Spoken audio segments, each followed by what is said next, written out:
Today I'm going to launch with like just a bit of a refresh of some of the stuff that we talked about last week, what triples are, what ontologies are, a little bit of that critical vocabulary around linked data.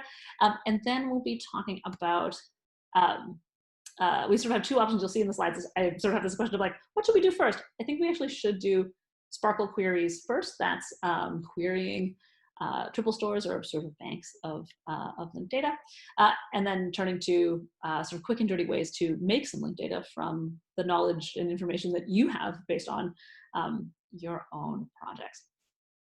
So if there aren't any questions about that, we'll dive right in.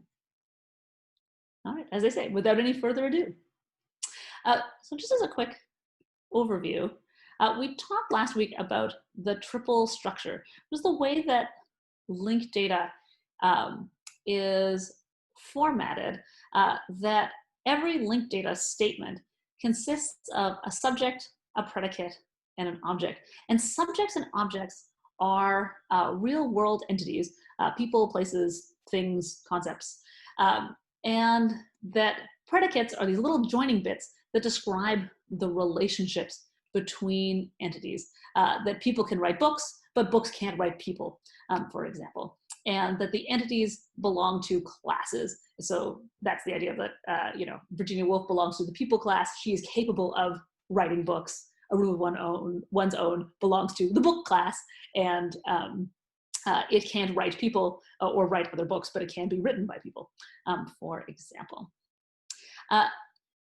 These predicates and then the classes that entities can belong to and the way that the entities can behave in, for example, people being able to write books inside a linked data environment come from ontologies. Last week, we looked at some existing ontologies. Folks found some like really well-used ones that have like big sort of user bases and some that were sort of smaller one-offs that didn't have a lot of uptake. There are lots of ontologies out there, and that's because people's research belongs to sort of different domains. So there isn't one ontology to rule them all. I think we talked a lot last week about ontologies in marine biology or ontologies in cancer research, which might not necessarily overlap with some of our own work in the humanities, but which are certainly important in the domain of medicine and that kind of thing. So there are lots of ontologies out there.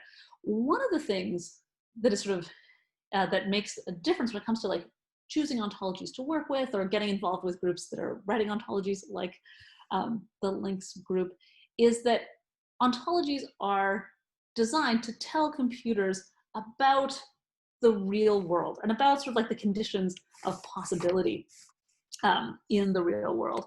That getting involved in ontology development, especially as a humanities scholar, is important work, and it does matter in that ontologies are representations to computers of how the real world works, what's possible, what people can do. Authors can write books, for example, and that it also then shapes the kind of information that we can get out of triple stores or these large databases full of linked data information. And also, the ontologies also shape what computers can infer about things. For example, from the two triples we have here, Virginia Woolf wrote A Room of One's Own, and A Room of One's Own has genre fiction. We could say, oh, the computer could infer that Virginia Woolf is a fiction writer, even though we don't have a statement that says Virginia Woolf writes fiction.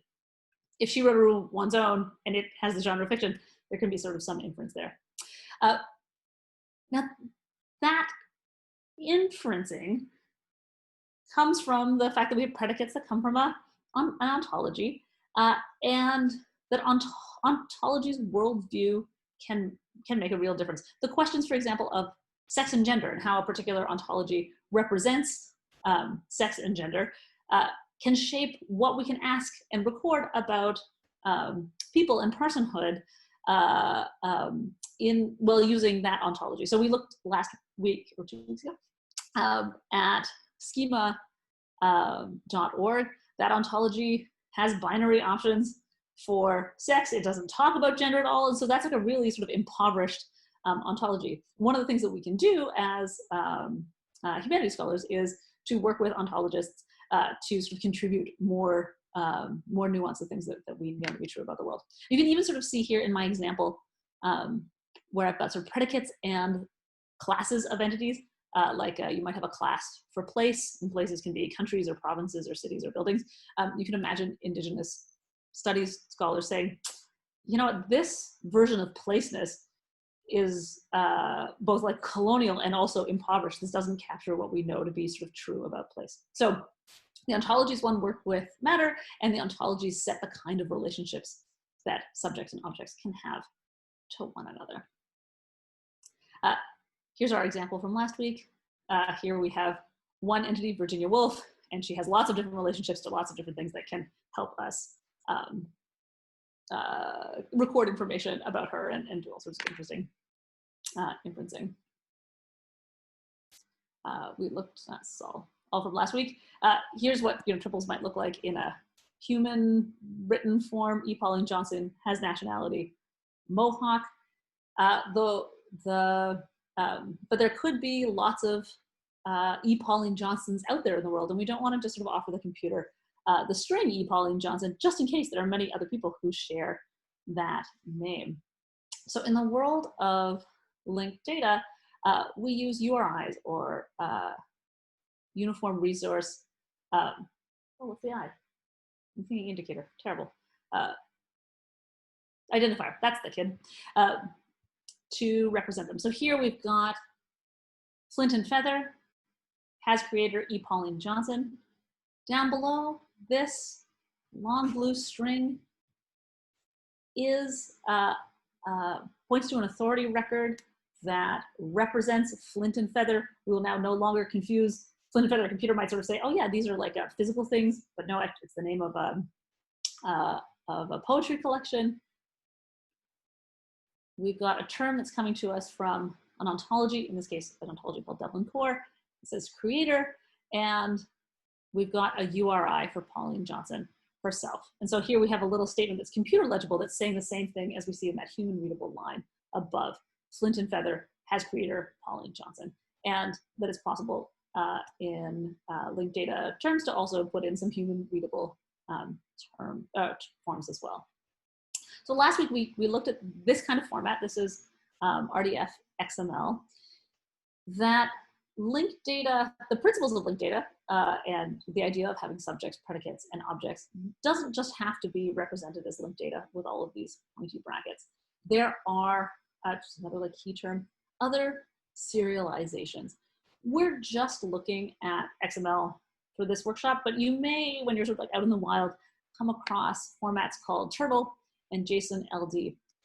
Serialization, oh, what's a good, no, I'll do this. I don't know if there are folks who are here today who speak Russian, but it's, Russian has two serializations that you can have Russian written in the Cyrillic alphabet or written in the Roman alphabet.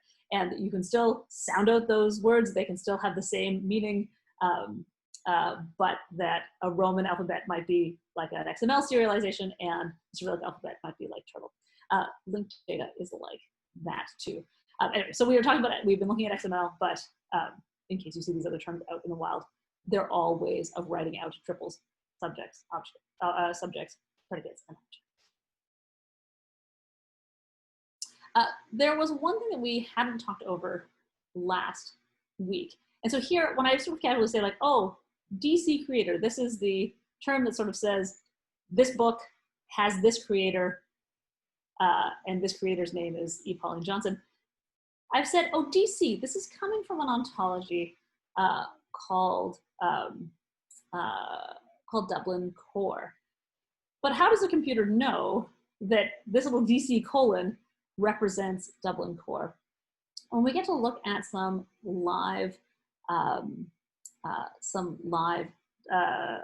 linked data documents, we'll also see at their top prefixes. And these prefixes are shorthands for it. This, if we were ever sort of stuck having to write linked data out by hand, you can really end up with like carpal tunnel syndrome quite quickly if we had to point the computer to the URI for for our ontologies by hand. So here we've got at prefix DC, and that's going to be in our linked data, the short form for this URL. So what we're saying here to the computer is, oh, if you want to know more about the creator predicate, you can go to this location and find out more about Dublin Core and how it works. And feel free to like click through on that or cut and paste that, and you'll get to some of the documentation for Dublin Core. And that is one way that you can save yourself some time and energy, is by having documents that have these prefixes with them. And here we've declared that every time the computer sees DC, it should imagine that this is actually replaced by this URL, and that if we went to this URL / creator, we would find specifications for the computer, and then for us as human readers, about what the term creator means.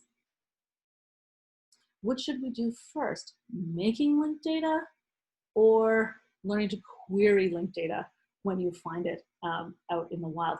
And sort of like in talking to Sarah right before the call, I made an executive decision to say, we're going to start with how to query linked data. There's lots of linked data out there.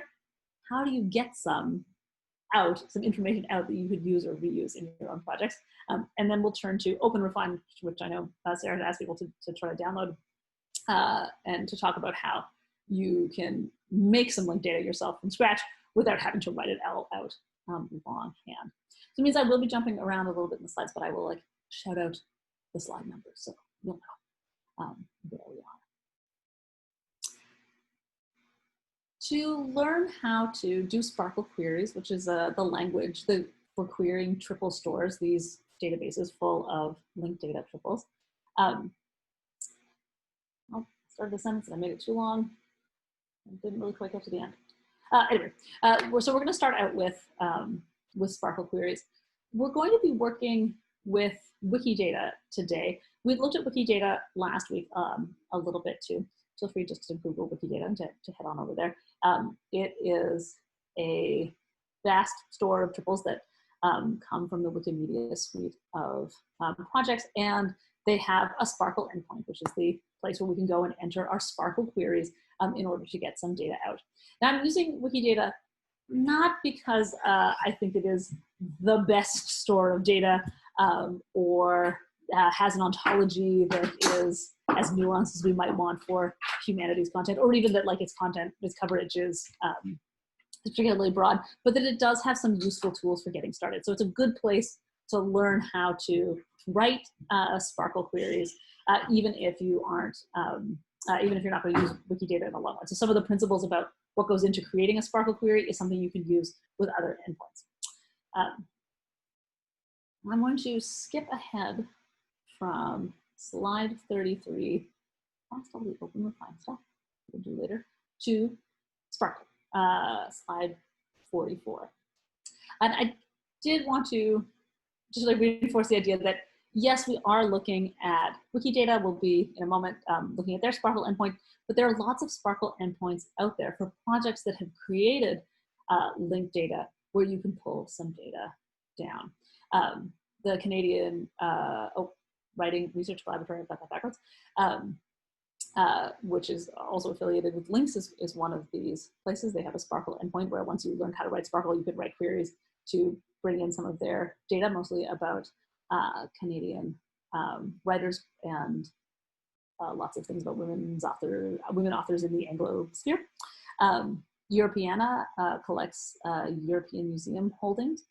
If you're working with art, the Yale British Art Collection has its own SPARQL endpoint too. So, you know, Wikidata might not have as detailed information on the provenance of paintings, for example, as the Yale British Art Collection does. And so if you're looking for provenential information about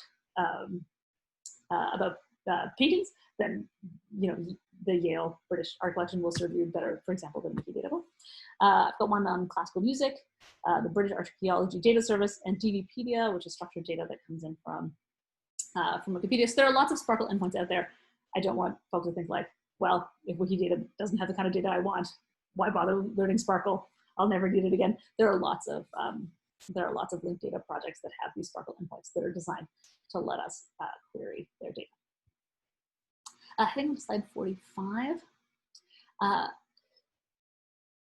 Well, here's, I guess we kind of covered a lot of this, the language for making requests and to bring data back from triple stores, the linked data databases called Sparkle. The format of the language itself may look familiar to folks who have worked with SQL databases before. It's not identical, and you certainly don't have to have experience with SQL databases in order to write Sparkle queries and to use people's linked data. We'll be working with Wikidata. Wikidata, I just have some links down here you can click through in the future anytime you like. Also has some visualization tools that can help you visualize the results, so we'll be looking at those as well.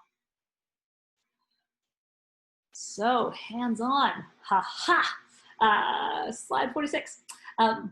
What I'd love folks to do is just click on these two links. The very first one, some stuff out of the way of mind, is full of examples of queries that you can put into Wikidata. So it's very useful for getting started to sort of see what queries look like. They've got a list here under contents. Make that a bit larger for folks. You may have to look at it on your own screen. To say, oh, what kind of queries can I make here? What if I wanted to bring back a map of hospitals? What if I wanted to bring back lexemes describing colors? What if I wanted, I just saw one go by about like Canadian libraries, that you can get some examples here. Rock musicians, it will tell you right here, this is the kind of query you could run. Each of these examples also has a try it button, which will take you to this next link, query.wikidata.org. This is the Sparkle endpoint for Wikidata, where folks can by hand write in some existing queries. You'll see this with many endpoints. If you go into the quick one, you'll see their endpoint looks very similar, where it's sort of this like, this blank page. And when you get started, that can be a little bit like off-putting or like nerve-wracking. Oh, put a Sparkle query in there to get cracking. And of course, like what do I start with? What letters do I need? What's the sort of syntax here? So in the next like slide or two, what I'd like to do is sort of like talk through what goes into these queries, and we can cut and paste some in. We're gonna try writing some in longhand, and my hope is that people will get some engaging results. So don't feel like you have to do anything with this yet. We're gonna head through a few slides next, but I do want folks to have them open and ready to go. Here's where, oh, I wish I had a whiteboard. We could write this all slowly and like talk all of these out in that, and I can point to things. I do find that for my own learning, when people are like, here are like a lot of terms right away, like all at once, that like, they can sort of end up going over my head. That said, let's talk about the various pieces that we see here. That Sparkle queries are made up of keywords that we end up using over and over again. Select and where are the two central keywords that you'll end up using over and over and over again for your Sparkle queries. Select is always followed by by variables that you make up yourself. And the computer knows that you are constructing a variable when you lead with a question mark and then with a term. The name of the variable, like book, is up to you. So you can declare that variable yourself. The next part of every Sparkle query is a where statement, and it's preceded by, all caps, the word where.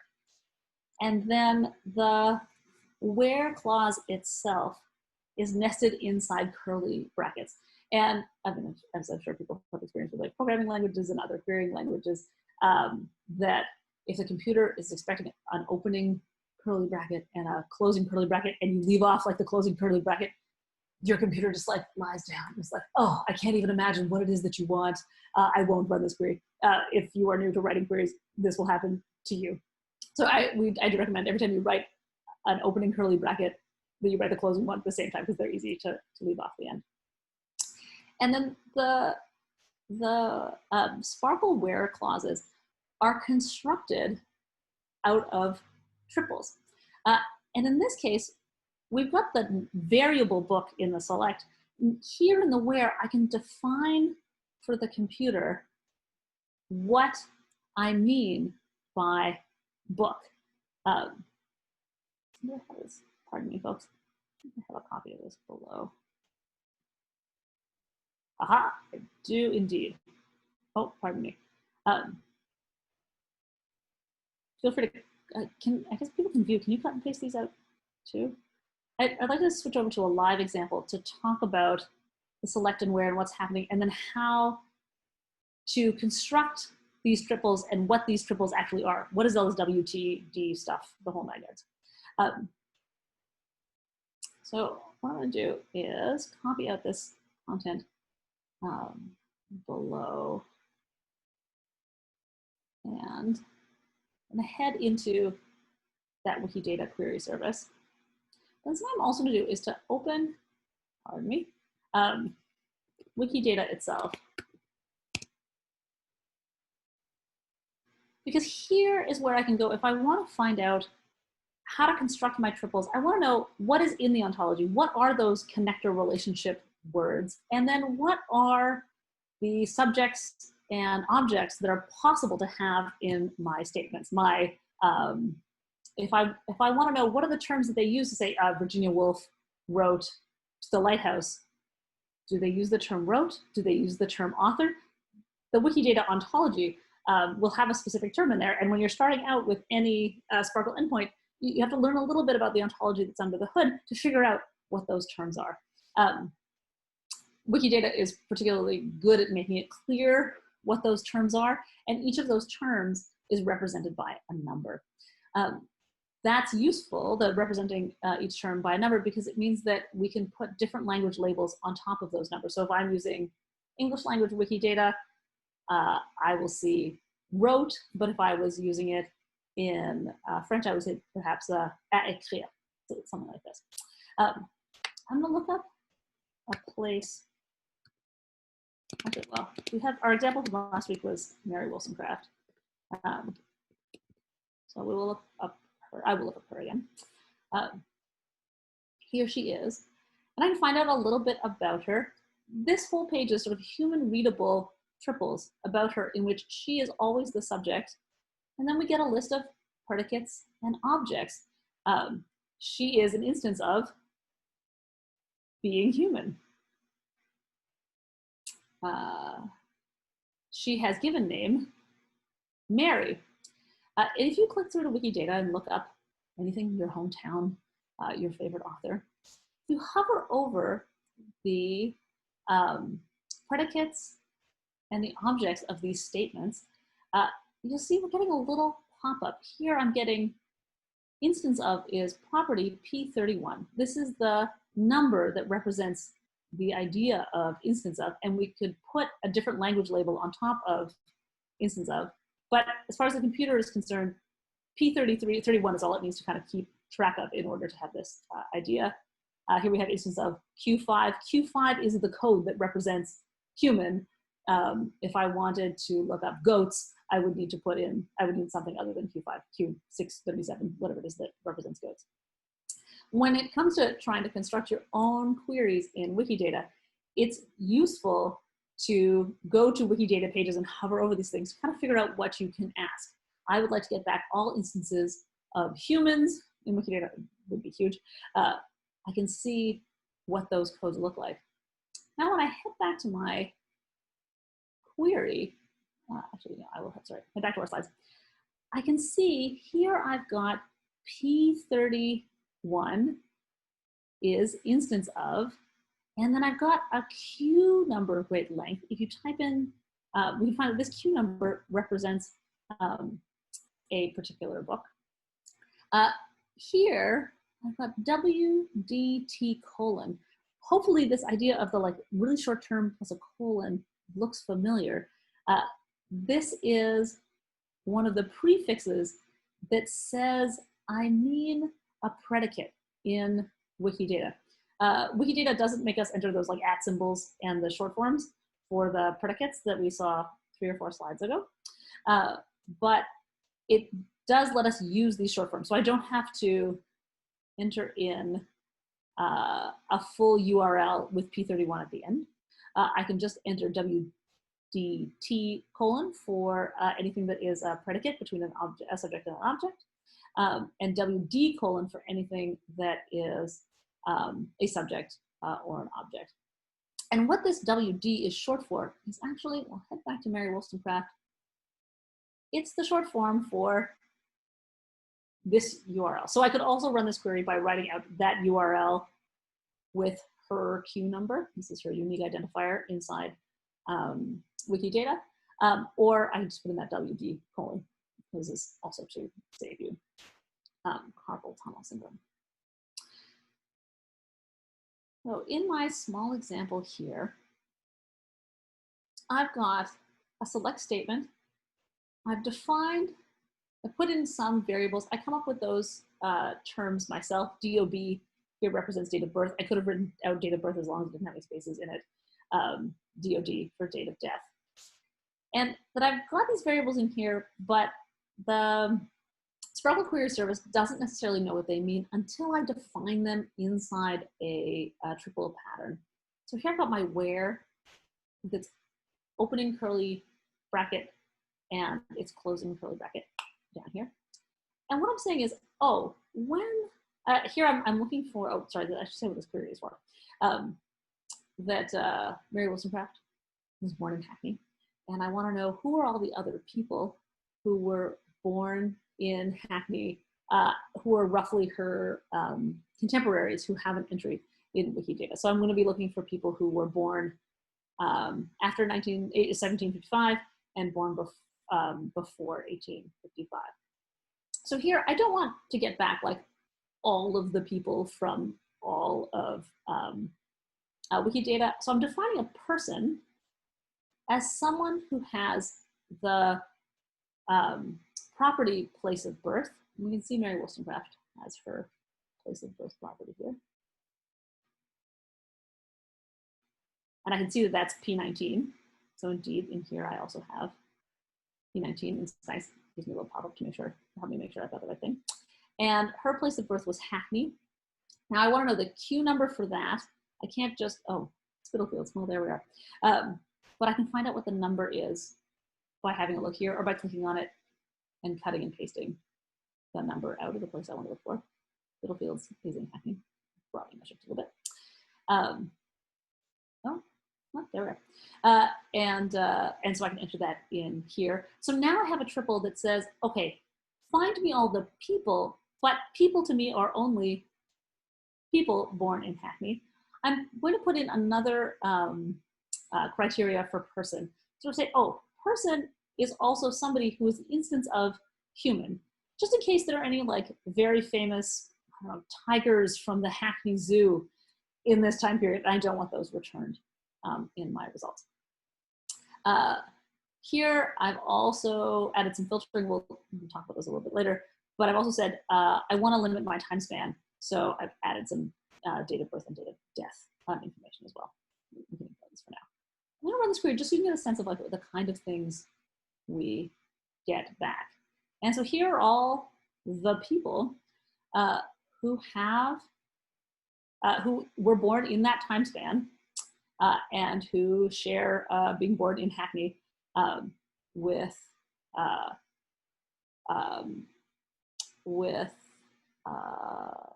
Mary Wollstonecraft. What's handy here too is that we don't have to already know in advance who these people are or that these people exist. I'm sure if you run like a search in Google and sort of say like late, search via like plain text like late 18th century people from Hackney, you might not get back such a precise list. And the nice thing with the very structured data that we have in a triple store is that we can actually ask those things and we can know if it's sending us back. We can know that it's sending us back sort of precise information based on what's in the triple store. So it's, I don't have to sort of guess when I get back some result. Well, is Alice Gardner there, or is it like her middle name is Hackney and that's why I'm getting back that Google search result? It's very kind of tidy. The last thing in here that I wanted to point out is person label. Here, you can see that I'm getting back all the things that I asked for. I asked for a select person, and I defined how person works here. And then here I have my person column returned to me. Person label, I'm getting back some human readable names, date of birth, date of death, I'm getting back those date of birth and date of death. Person label is a special kind, or anything with label on it is a special kind of variable inside Wikidata. If we include this line, you can cut and paste this from the slides,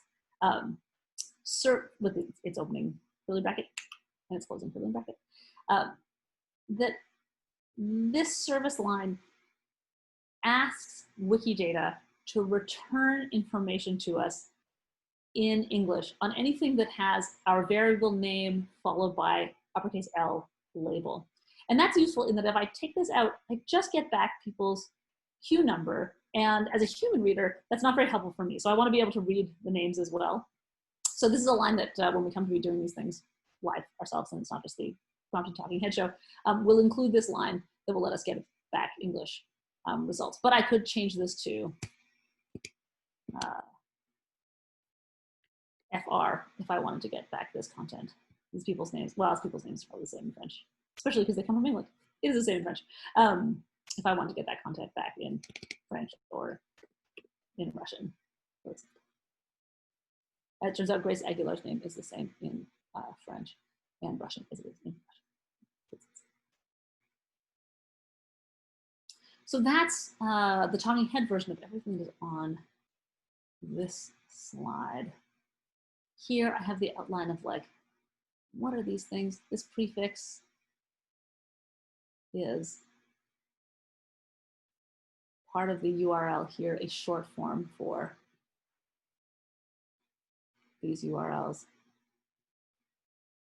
And then this suffix is the specific codes that Wikidata uses. And we can head into any Wikidata page to hover over them and find out what those are. So if you're thinking like, oh, I want to bring back place of birth information for a large group of people, if you just go to one Wikidata page and you can find out what that code is for place of birth and plop it into your own variables. And then we talked about the service label a little bit.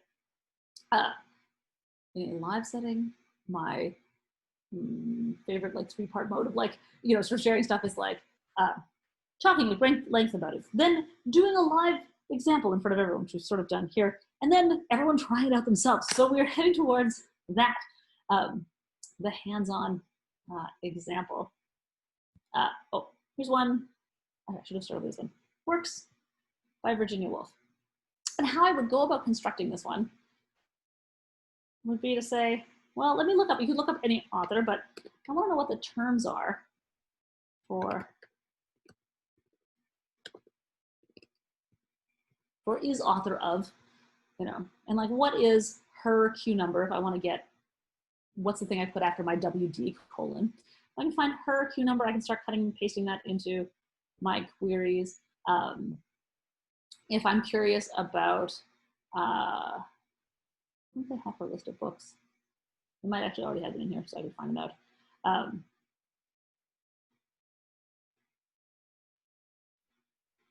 They don't, but I can then click around. Oh, here we go. We have her notable works and say, oh, that's the property that I want. I can go around and sort of see like P800 might be what I want. Maybe I want one that gets back like all of someone's works. That then my query like this starts with select the variables that I want to look for. I want to know the name of the book. I want that to be returned to me, or the book's ID number, and then the name of the book in English. As soon as I know that I want the name of the book in English, take the variable that I've just defined, put capital L label after it, and make sure to include my service line inside my where clause. And then here I'm defining what books means. I don't want every book that exists in Wikidata. Instead, I want a book that is an instance of the concept, distributed concept of book, a written work. So I've had to like look around and do some search around inside inside Wikidata to work out what that Q number is. And then in this case, I don't want every book that is the instance of a written work. I want written work whose author is Virginia Woolf. And if I run this query, then I can get back all of these. I'd like to turn to like a little bit of hands-on, and then we'll come back and we'll like also look at some of the visualizations you can get out of this. Wouldn't it be nice to be able to see, you know, all the places she lived on a map, that kind of thing. But we would be able to do that. Here's more, you can kind of paste them if you want to see how this works. But what I'd love folks to turn to is number 51. And to sort of say, try writing this out by hand. It might be tempting to just like cut and paste from the slides. Maybe if you're in view mode only, you won't be committed to cut and paste from the slides, which is all good. But to instead to try writing out longhand, select item, item label, and then a where statement, write in your opening curly bracket, write in your closing curly bracket, these two go together. And then item equals this and this, and just like run the query to say, what is it that this is designed to bring back? If you can cut and paste the slides, feel free to cut and paste in the service label, being sure to pick up the opening curly bracket and closing curly bracket. Like that's a lot to write out by hand, but it's good practice to write your capital select, define your variables, item, item label, and then tell the computer what those labels are. What I want to suggest to folks is if they head back more on page 6 or slide 46, we've got the Wikidata examples. And to just head into here, I would say either try like changing that dog example yourself or cutting and pasting that, cutting and pasting another one of the examples from the slides and switching it so that you're not looking at, say, the books by Virginia Woolf, but the books by your favorite author whose name you can find by like searching for that person's name in Wikidata and getting their Q number. Or feel free just to head into the examples. The examples that are linked from the slides, and just say, oh, you know, yeah, I'd like to just have a look at what kind of query I would need to put in to find out all of the Doctor Who performers, you know, and we can kind of look at how these are constructed and try them out. Just to take these things for, and can I call folks back? Did anybody manage to put together a new kind of query to, you know, find all of the kittens that are famous in Wikidata or anything like related to your own research that you'd be game to share with everyone? Or if it didn't work and didn't work spectacularly, what it is that you're like hoping to be able to find or to query?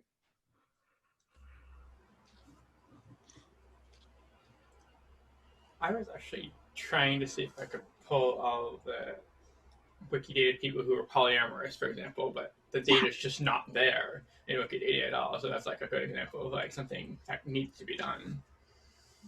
Yes, that's like a very good example where like either the ontology like doesn't have polyamorous in it, or the data is really sparse, where like there are lots of people who you might like know from your research are polyamorous people who don't have that filled in for them in Wikidata.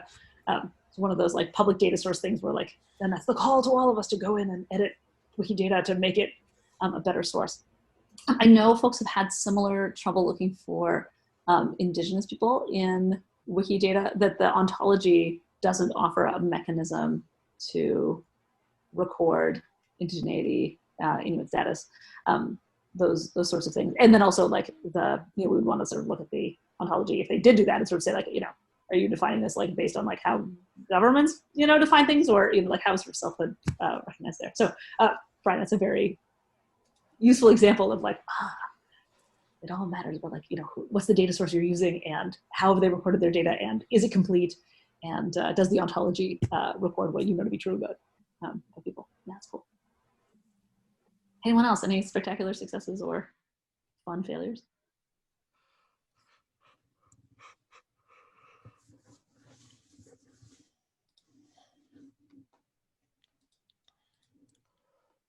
Has anyone managed to get Wikidata to totally, oh, hey, not to call you out, Adele, but I see cats with pictures. Hooray! That's the thing to sort of pull in. I'm sure folks too, if you do some like very large queries, you may end up with things that like make the service hang. You know, if you look for every person, for example, in Wikidata, it's like too big a query. They need you to filter it down to something smaller because it could be sort of too much. Oh, Carlos, let's see.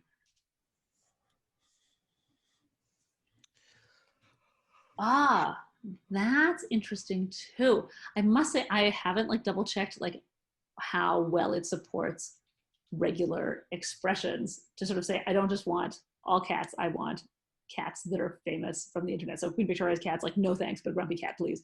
But there may be ways to like pull those things into. Oh, you know what, Dan, let us just like run yours live, shall we? Because this looks like the same sort of like a version of the same kind of challenge that that Brian is showing, and also that like this data, a lot of this data comes from Wikidata. I'm sure we remember the Donna Strickland example where like she couldn't seem to get a Wikidata entry. Well, she was trying to put it, but no one seemed to be able to get a Wikidata entry to stick, as people would say, oh, she's like not a notable enough scientist until she won the Nobel Award. Meanwhile, there are scientists, male scientists, of course, who not won the Nobel Award who did not get it. But let's run Dance Weird.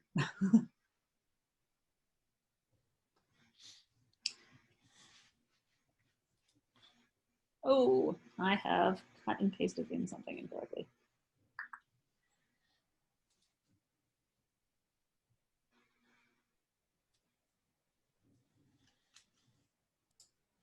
I think it doesn't like the line feeds. It's turned them into red dots. Oh, boring. I'm gonna try cutting and pasting this out into like a plain text. Oh, do you know what? I will stop sharing if I have 100 plain text documents open. If I open them all at once, you will see every thought I've ever had. They're great thoughts, but there's just a lot.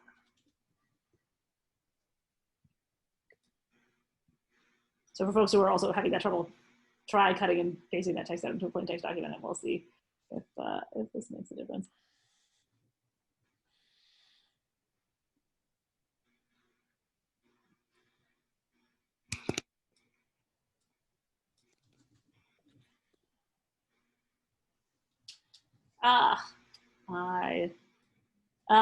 Deadly, deadly. If we had all the time in the world, Dan, I really like the look of this query, so I would like type it out longhand. I think I won't, but I will share one other one that I like prepared just in a way of like building out something a little bit more, just to show in like a quick and dirty way some of the visualization features that you might find sort of useful. This is the Virginia Woolf book example, but built out a little bit more to include the location of the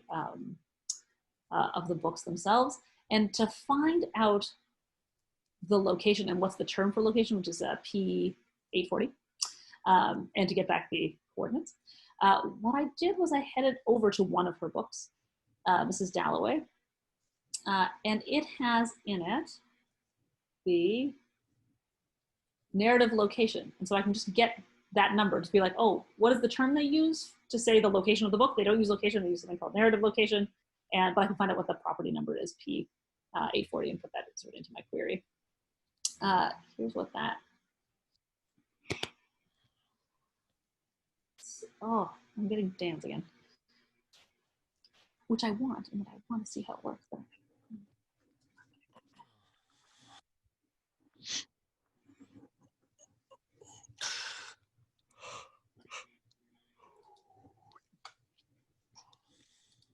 And so here, we've got all of her various books back. You can see the sort of same problem that Brian had discovered, where not every record is complete, where not everyone sort of said where these things are located. So, you know, we could go in and edit Wikidata to add that information. I just wanted to draw people's attention to this little like I option. if you have written a query that brings back something like location data, or that brings back date-related data, you can visualize it based on like one of those kind of facets. So for example, if I wanted to then say, well, show me all of these locations on a map. Now we only have locations for 4 novels, but where do they take place? Ta-da! We can see that they also take place in the United Kingdom. And with a more complete set, we might be able to see some interesting patterns. I also did in that table, as you can see, bring back the publication date. So if I wanted to line them up then on a timeline, I have that option as well. Let me get back a tidy little visualization of, if I can make that any larger, of where, when all of these were written, when was she sort of most active. And I have the option of downloading my CSV file from here too, so that I could bring it into other pieces of software for visualization or more if I wanted to. With sort of only 5. Oh, I'm reading Brian's chat comment. That's very depressing. Yeah. Choose your triple stores carefully, folks. Knowing that we only sort of have 20 minutes left, I think it might be worth by like introducing OpenRefine as a way of sort of saying, here is in the talking head show way, a way that you might go about making linked data in the like ideal we are like together for a week. You would then like live, make some for yourself. But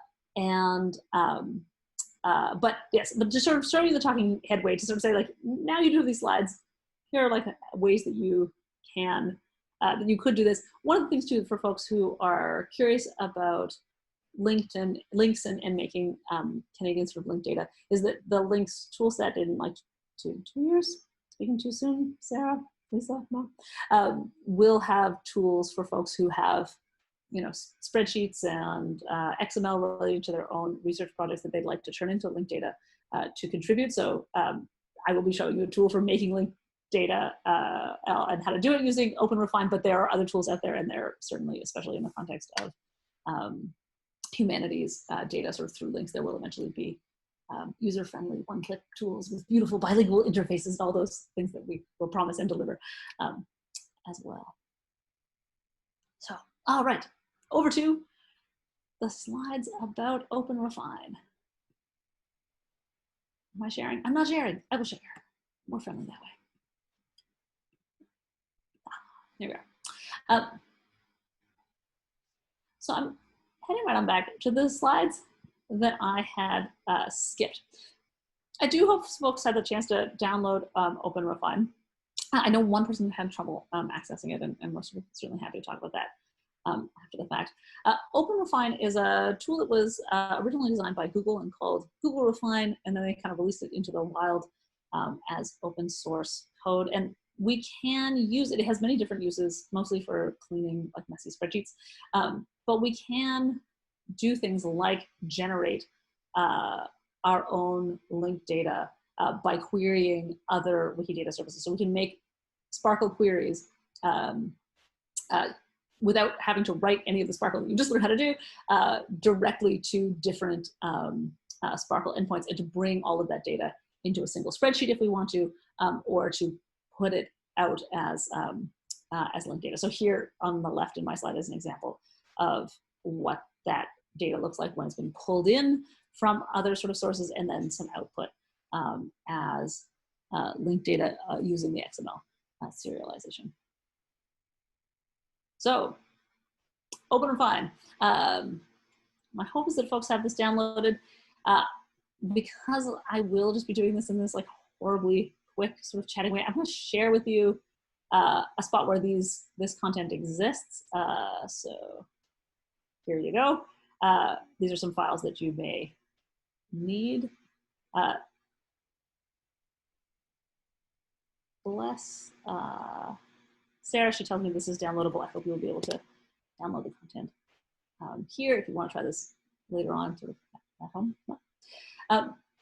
So OpenRefine is an application that was originally designed to really help clean messy data sets and actually like whether you want to use it to ever make linked data, it's worth like knowing about that functionality. There are many like wonderful workshops out there. I recommend Data Carpentry. And there are some others about library-based ones that that out there that are tutorials for how to use OpenRefine.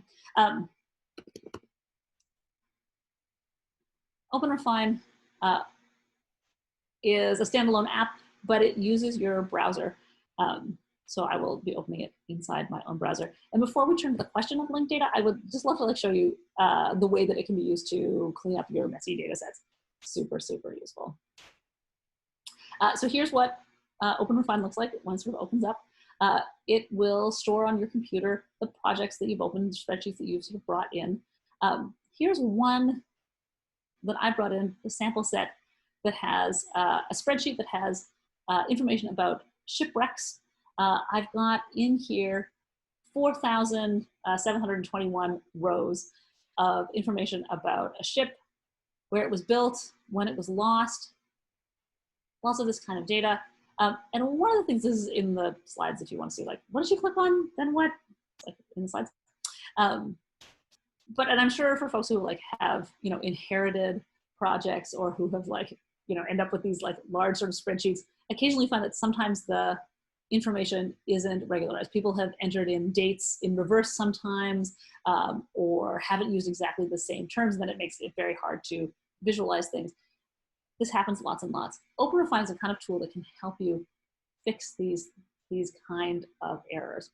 So for example, here I'm going to be clicking on location lost. I just want to see, are there any names that seem similar to each other where maybe someone has like misspelled a name once when entering it by hand, or has added an extra you know, periods between the abbreviations for states in some cases and not enter those periods other times. I'm clicking on the little arrow, edit cells, and then cluster, edit cells, and then cluster and edit.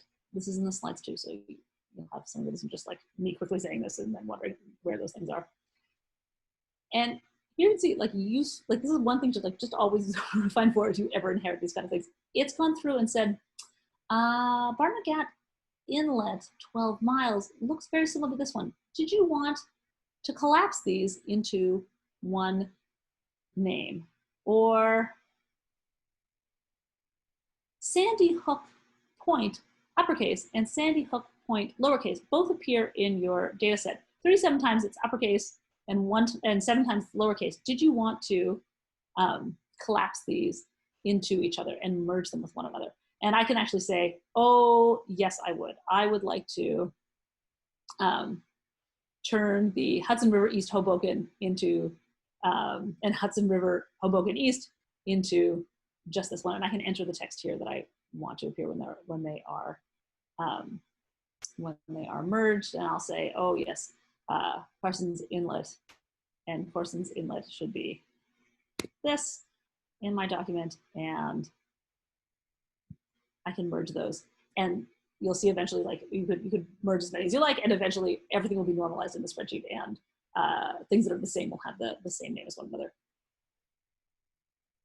Super, super useful. So even if you never make linked data, this is a use for that I really do recommend. So for folks who have downloaded from in here, there's some files in there. The one that I'd love folks to download is Crake People.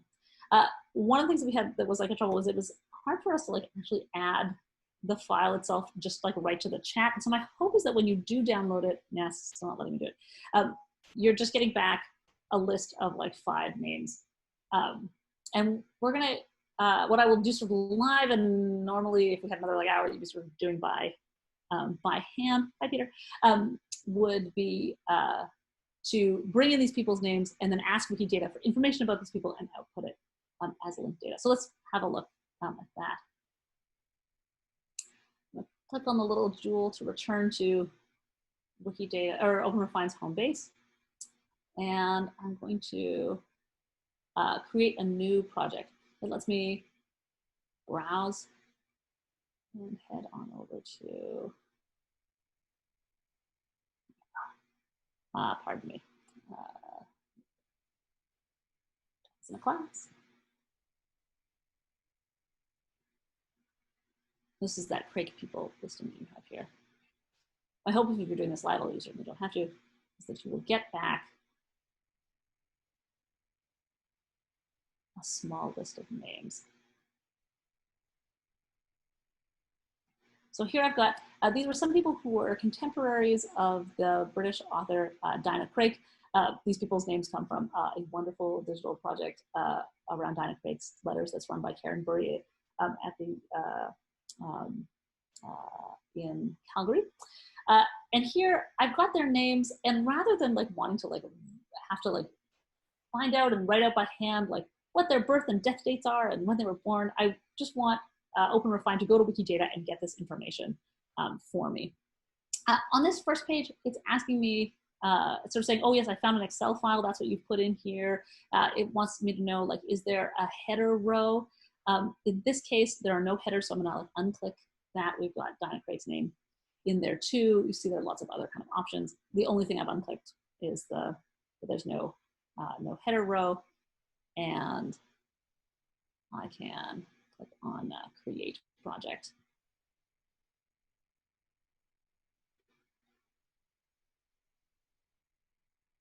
And I'll be set. Well, here we are. I have moved on to, oh, let's see like which slide I am on for tell you what happens next to make sure you have those things here. Yes, and so we're gonna head to the little arrow above people's names, and then to reconcile, and then start reconciling. OpenRefine now comes with Wikidata baked in. There are also other extensions on the internet that are listed here that you can go to add other authorities. So if you wanted to bring things in from the virtual international authority file that we discussed last week, you can do that as well. There are other places that have data services that you can add. So we're going to head down to the little arrow and then reconcile and start reconciling. It gives me the option to choose Wikidata. I hope for anyone who's doing this live that you're also getting, I don't have the chat, sorry, that you're getting Wikidata as an option.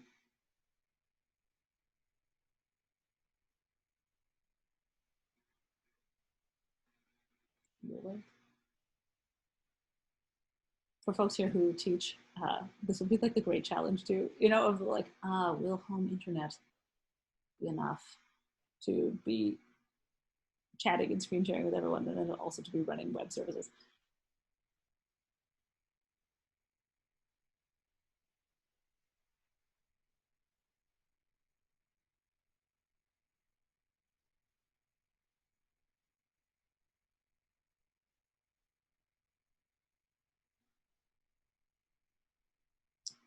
What is it the Tin Man says in The Wizard of Oz? Now I know I have a heart because it's breaking as this fails to load.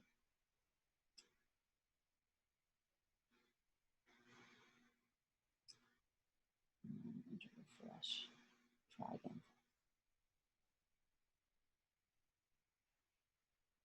Arrow button. Reconcile. Start reconciling.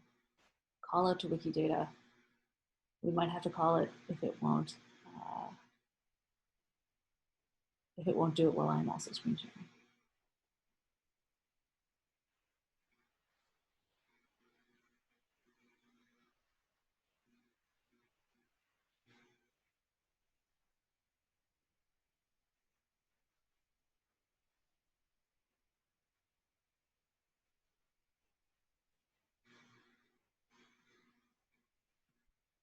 I will stop my share. Heartbreak. Although we have run this tutorial before, we have never tried it with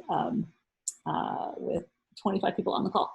Do you know what? Let me suggest, if this is something that folks would like, is that, I mean, I know, Sarah, you have sent around the recording from the previous workshop. There'll be the recording from this workshop. What if I were to do, without trying to also do sort of teleconferencing, record these next steps, a video of like what this would look like when it works well to accompany these slides, and that we can send that out as well, so that if folks want to try it at home, they can watch something that actually works. Thanks for the thumbs up, Lisa. Yeah, that's great. So, haha, you thought this was a 2-video series with 2 meetings, but no, it's a 3-part series with 1 pre-canned video from me sort of talking through these next steps.